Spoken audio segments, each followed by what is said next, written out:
ও তোমরা ন জানো বাংলাদেশে চট্টগ্রাম কর্ণফুলী নদীর নিচত উগ্র রাস্তা ইয়ে ইয়োর নাম হচ্ছে টানেল। চলো আজ এ টানেল নতুন ঘুরি যাই। আসসালামু আলাইকুম। আজকে টানেল সম্পর্কে যে কথাগুলো বলতেছি এগুলা যারা স্টুডেন্ট পরীক্ষার্থী তাদের জন্য খুবই গুরুত্বপূর্ণ। আপনারা চাইলে এটা সংরক্ষণ করে রাখতে পারেন। কথাগুলো মনে রাখলে আপনার সাধারণ জ্ঞানে কাজে আসতে পারে।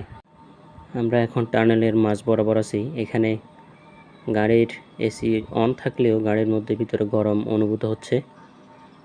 আমরা যে গাড়িতে যাত্রা করতেছি এটা হচ্ছে এসি বাস। আমাদের গন্তব্য ছিল কক্সবাজার। গাড়ির গতি সরকারি নির্দেশনা মোতাবেক 60 কিলোমিটার থাকলেও আমাদের গাড়ি টানেলের ভিতরে 110-এর উপরে ছিল। দক্ষিণ এশিয়ার বিস্ময় এখন বাংলাদেশের চট্টগ্রামে। অনেকে শুনেছেন জানেছেন কিন্তু নিজের চোখে না দেখে বিশ্বাস করতে পারতেছেন না। বঙ্গবন্ধু টানেল আমাদের তেমনি একটি বিস্ময়কর। নদীর তলদেশে নির্মিত দক্ষিণ এশিয়ার প্রথম টানেল এটি সংযুক্ত করেছে কর্ণফুলী নদীর পতেঙ্গা এবং আনোয়ারা প্রান্তকে। চট্টগ্রামকে ওয়ান সিটি টুইন টাউনের আদলে গড়ে তোলার এই স্বপ্ন নিয়ে 2015 সালের এই টানেলের প্রকল্পের পরিকল্পনা গ্রহণ করেছিল সরকার।